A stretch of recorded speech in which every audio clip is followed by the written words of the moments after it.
and welcome to the BPD Bunch. We have a panel of people who are in functional recovery from borderline personality disorder, and each week a few of us get together to discuss the ups and downs of our BPD journeys to give you hope and direction for your own.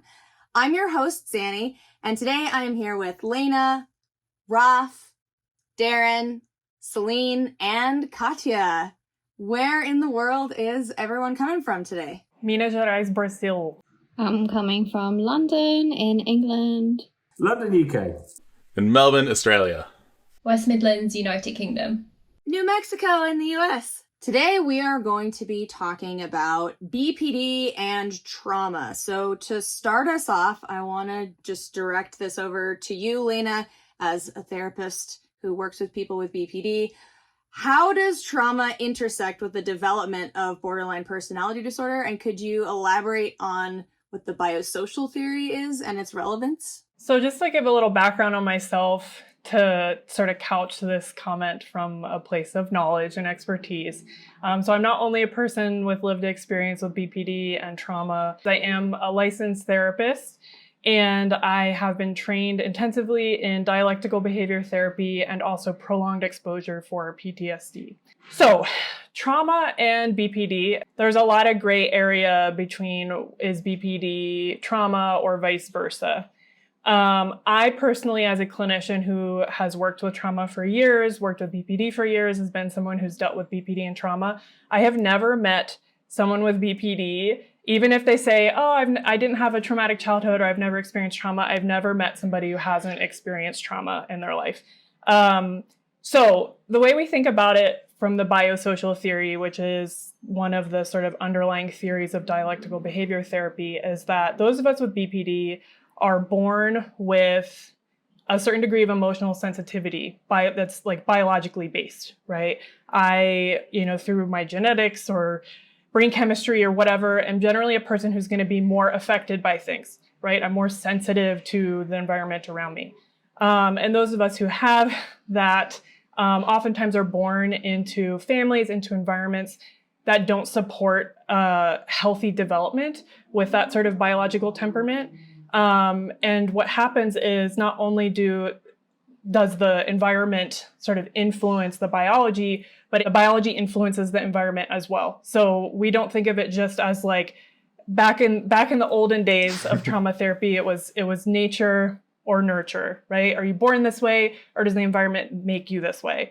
But the biosocial theory is a more modern approach to looking at sort of temperament and our experiences with trauma and saying it's not one or the other, it's both, and also how the two interact. Because those of us who are born with a certain biological sensitivity, if we're born into an invalidating environment, an environment where we experience trauma, we're also going to sort of influence that environment through our behavior. So like, I'll give an example for this. I am somebody who experienced what we call big T traumas as a child. And what was often more sort of impactful for my emotional development was more of the sort of little T traumas, the chronic invalidation from my family. Like I remember once as a teenager going over to my grandparents' house and my grandpa showed me a picture of myself when I was like full tantrum crying as like a 3 or 4-year-old, and everyone thought it was funny, like let's take a picture. Like that sort of thing has a really significant impact and is not necessarily what we would consider a big T trauma or what trauma is defined in the DSM, for example, but has a significant impact on me as an individual because that teaches me things about my own biology, about my own emotions that I then carry forth with me. I mean, the reality is with trauma is that everyone reacts different. And that's why I sort of see trauma as like an equal opportunity employer. Like the size of the trauma, the gravity of the trauma, the length, whatever, the impact is going to be so different depending on the person. And what one person might experience as a huge trauma, another person might not experience it as the same way. And it doesn't mean that one person is more resilient than the other. I mean, we do have protective factors when we look at trauma. There are things that do make us, more able to cope with traumatic experiences. And like trauma is trauma. Like it all impacts us in different ways and also in really similar ways. So it's funny, Lena, you're talking about there's some people here who are going to say, I don't have any childhood trauma. And that definitely was me for a very long time. And I think part of it comes down to what we include in the definition when we're thinking about what trauma is. Because like you were saying, there are the big T traumas, which are threats to life and significant recurring abuse. And then there are sort of the smaller T things, the invalidation. And I think it took me a really long time to get to a point of being able to see sort of those working parts, because I always thought that if I said, yes, I experienced trauma in my childhood, then that would mean I was saying I had horrible parents who neglected me and abused me, because that was what my idea of trauma was.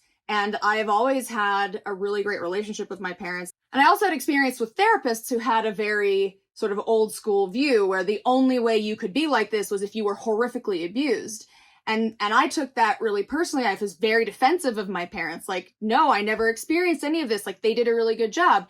And I think coming to the realization that there are things like small T traumas, and sometimes it doesn't even come from within the family, right? Like, I think there were a lot of things that I experienced in school that were really invalidating. And as someone who had ADHD, I was also sort of feeling different from everyone and not really sure how to connect. And all of those things kind of came together to eventually develop into BPD. But that was really difficult. And I struggle sometimes when we talk about trauma sort of in the world, because I'm like, what are you talking about here? And so many people are like, oh man, your parents must have been awful. And I think that for me is just one of the things that made it difficult to be willing to recognize that there were some flaws. What I would classify as my two big T traumas in my life, age 9, 17, were outside of the family.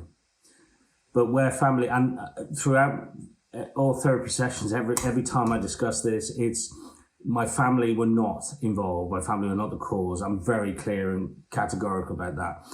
But where they did play a part is because it was such a closed family and no discussion, no openness, no sort of love as such, that enabled that trauma as such. It sort of lengthened that trauma. It meant that I sat with things throughout my life, never discussed it until much later in my life. And that's where the family played a part in it for me. So I think even though they weren't a key for a causation of it, they were sort of an ongoing effect of it. Yeah, I mean, that's why I say, like, often, I mean, a traumatic event obviously is going to have huge impact, but a lot of times it's the context around it. How do people respond? That's one of the first things that we ask in prolonged exposure treatment is like not only getting a trauma history, but who have you told about this? Who knows about this? How have they responded when you told them? Because like you said, Darren, often it's the way people react to or don't react to us experiencing trauma that has just as much of a profound impact as the trauma itself. I can definitely relate to that, given that when we're talking about trauma in childhood, I think the common misconception is people receive it or interpret it alongside blame. And in terms of people who haven't experienced big T trauma from their parents, it's that resistance to say I've been through trauma because it's not my parents' fault. So like removing the blame from any sort of trauma, like, if someone's lost someone in an accident, that's not anyone's fault. And it's the same with our parents who did their best, but it wasn't the right environment. They weren't emotionally available. For me, I grew up in a household where I was deathly afraid of my father, who was very, very unpredictable, and I also think has undiagnosed BPD. But I don't blame him for that because he was unwell himself. So when I got diagnosed and I tried to speak to my father about it and I lived with him, he was very defensive and invalidated that there was anything wrong with me at all, and denied a lot of the behaviours and factual situations that had happened. And that was really, really damaging for me. And it meant that I had to move out of that house because I wasn't going to be able to heal in an environment where my truth was being denied. I think sort of linking into that as well, talking about family trauma, I was very similar to Darren and to Xannie in that, my childhood was not perfect, but my parents did the best that they possibly could do. And I think when I did experience trauma when I was younger, it was my motivation to kind of protect them from anything that was bad. So I would then essentially lie about things so that they didn't find out. And that has well and truly come back to bite me on the backside with my BPD diagnosis when they ask, well, what's caused this? The end result is that I've had to have quite a lot of honest conversations, and there's still things that they don't know. So I remember having to take my mum out for coffee and explain that there was a book that would be coming out with quite a lot of details in about things in my past that she didn't know. And I think just because I wanted to protect them so much, it ended up actually probably being one of the worst things that I could have done, because she was so upset that she hadn't had the opportunity to be there for me and to support me when that was going on. And yeah, I just think I kind of went the other way, to the opposite extreme, where I was like, I must protect my family at all costs. Like, I don't want them to ever find out about any of this. So can we go around and have everyone share your personal experiences with trauma in terms of your BPD journey and how that all looks to you? For me, I have experienced various different traumas, but the one that I think that I relate or correlate to my BPD diagnosis is related to the environment and the household that I grew up in with my dad. So growing up in a household where it was just me and him from the age of 7, and I was very, very afraid of him. He's a very aggressive man, very unpredictable emotions, and we had a very enmeshed relationship, which I think classifies as covert incest. That was my big T trauma, but it was not one particular incident. It was that whole environment of growing up in a household where I did not feel psychologically or physically safe for 24 years. And that's why I identify with the diagnosis of CPTSD as well as my BPD. And I didn't really recognize that until, I would say, the past year or so, when my therapist pointed it out. And she was shocked that no other practitioner had mentioned it to me before. And I was shocked that I hadn't even noticed before. And the more I looked into it, the more I realized that there were symptoms I was experiencing, such as recurrent nightmares about being trapped in that house and not being able to escape, that I still have now, which are more PTSD related. But the biggest impact it's had on me is trauma in my body. And I've really, really worked on this year, and I've read The Body Says No and The Body Keeps the Score, and really looking at how it's affected me physically, because when I was 16, my jaw dislocated, and I now have arthritis and chronic bone degeneration and chronic muscle inflammation in both sides of my jaw, because that was never taken seriously and looked at what was the real reason for that. I was treated for the dislocation, but I was never treated for why at age 16, with a sole father figure, was I experiencing that.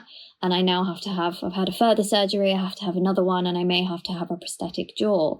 And that's all the way I clench and grind my teeth, the way I hold trauma in my body, and I clench my shoulders. So there are things that I can do now to help with that. I'm still working on the psychological aspect of it, but it's been really interesting to me to learn more about the way that I hold trauma in my body, because that's the biggest symptom that I experience, from the way that I coped with it as a child, being in an environment where I was trapped. It was that feeling of entrapment, and that's what I'm probably one of my biggest fears now. And that's something that I'm learning to work with and heal alongside my BPD.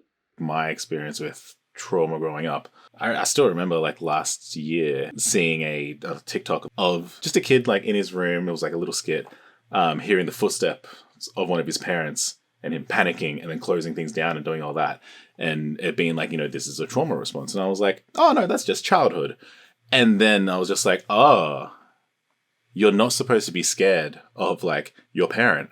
I grew up never really feeling safe. It's this prolonged feeling of like unsafety that just kind of sticks with you and puts your body in this consistent like fight or flight that your body then decides is its normal state of being.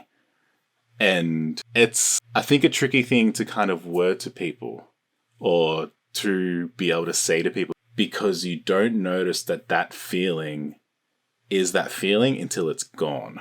100% relate. I relate to that so hard. Yeah. And the wildest thing is, for me over the last few years, it's been this continuous, like, you know, feeling more and more safe and being like, oh, good, I'm finally there. And then some, like, another safe feeling happening or another change happening and being like, oh, that feeling in my stomach has gone and I feel more safe now. And then realizing my body wasn't supposed to feel that way. I wasn't supposed to have this stomach that was just tight. And yeah, when that feeling went away, it was this like, oh God, this is my body re-regulating itself on a deeper level that I couldn't really understand. Not ever knowing what that feeling is like makes it impossible to be able to describe it to somebody else and say, yeah, you're not supposed to feel unsafe. I think that was my kind of experience with it. And it's taken me years and years and years to now like unlearn that, both mentally and physically.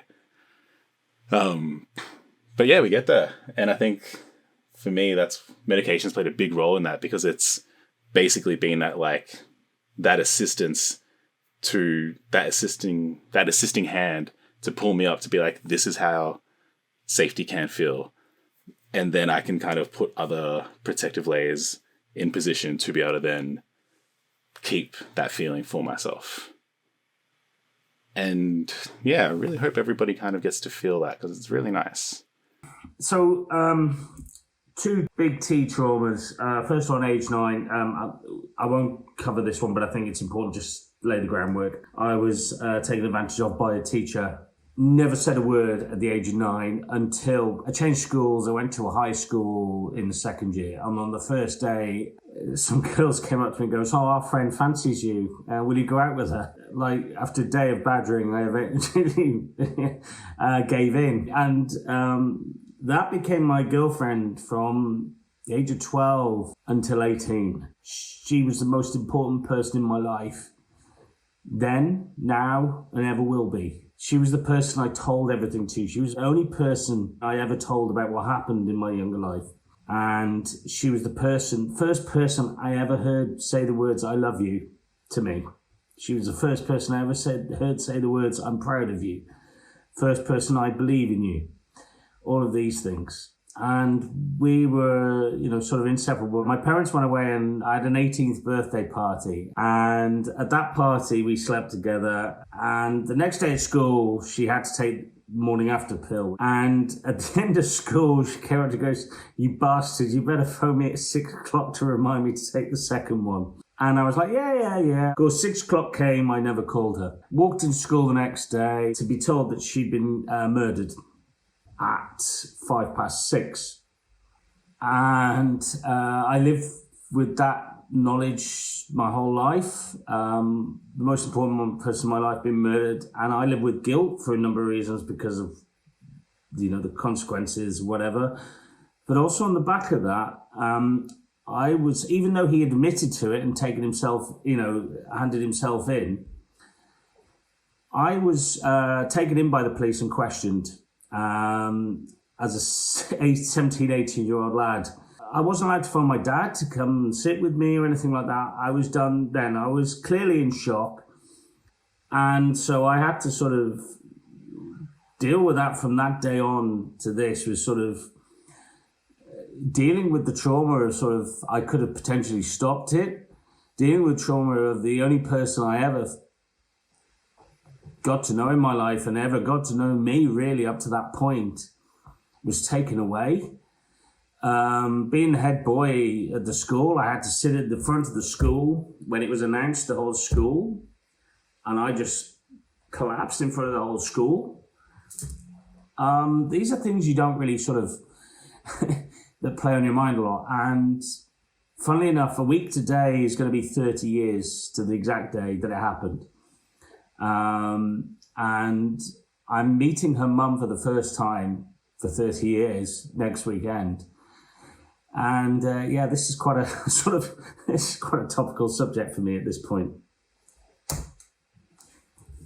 It's actually the second time I've heard you talk about that, Darren. It makes me really sad. Thank you for sharing. My heart goes out to you. I don't know if you're a hugging person, but if we were in the same space and this was the type of thing you wanted, I would give you a big hug and tell you I'm so sorry. I am a hugging person because, you get starved of it and you appreciate it. So thank you. I'll give you a hug and a porter.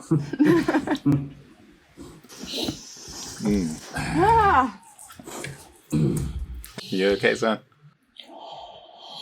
Yeah, I spent so much of my time before recovery being very, almost like a Teflon pan. Things didn't affect me. Like, people could tell me things and I just felt like I had a wall up between myself and the rest of the world. And part of it is, I think, because I was just so angry all the time. And then over the course of recovery, I started to get in touch with some of my softer emotions and actually allow myself to be affected by things and be sad. And instead of being angry or pissed off or push everything, and now I cry at everything. If something's really movingly happy, I cry. If something's really movingly sad, I cry. I like that, though.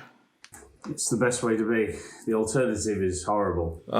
I've been trying to recover from the alternative, still am trying to recover from the alternative. If I can feel myself being an arsehole, I will just feel what I need to feel, and just, if I need to take myself away, I'll take myself away, but sometimes you just have to feel it.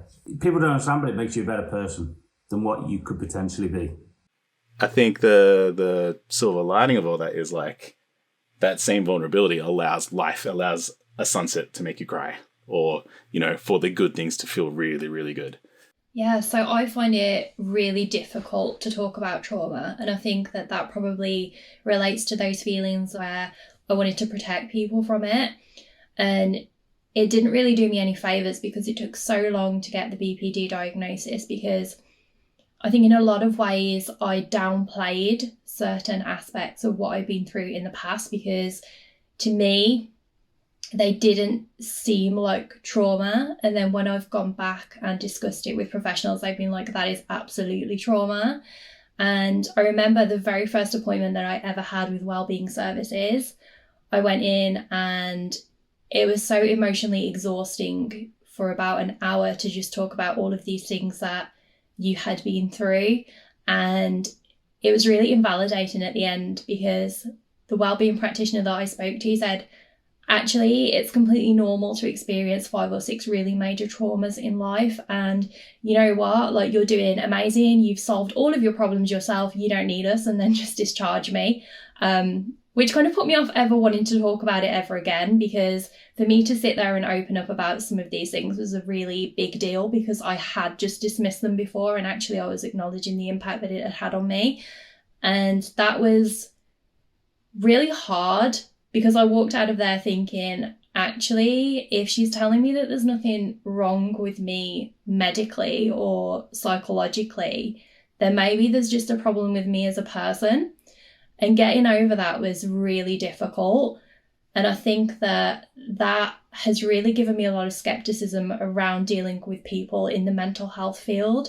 So even now, if I have to speak to somebody about certain things that I've gone through, I will sugarcoat it a little bit, I suppose, just because I'm scared of, I guess it's rejection, isn't it? Just scared of rejection from professionals, because what I've been through is not bad enough.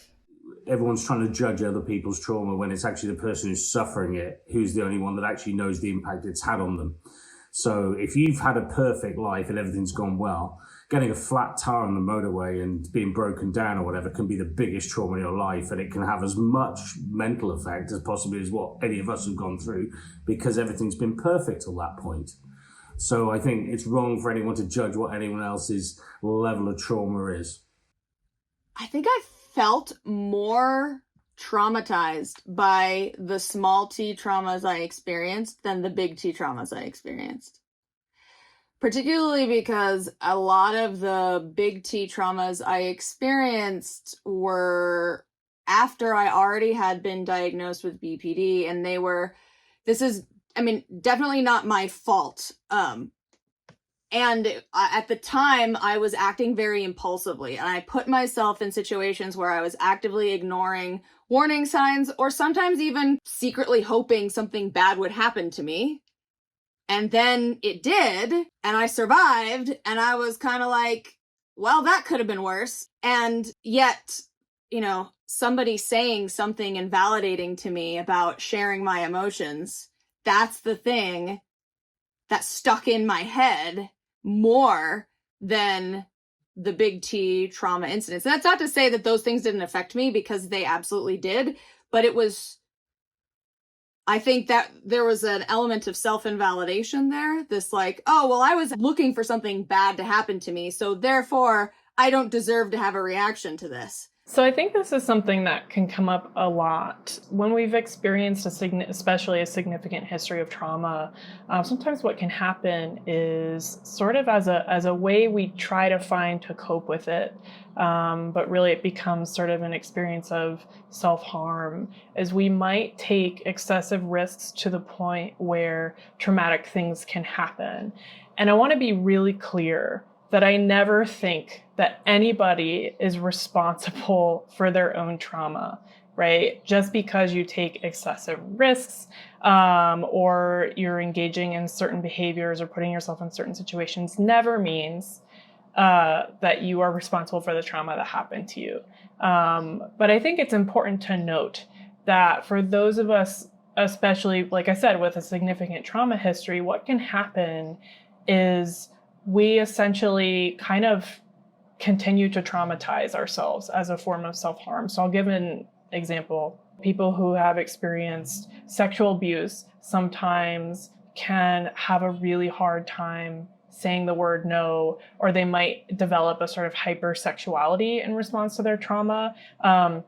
Essentially, it's kind of a way of coping, right? It's saying like, this was so traumatic for me that I'm going to cope with it by basically normalizing it for myself, right? We might feel like this is all we deserve. We might feel like this is normal to experience this.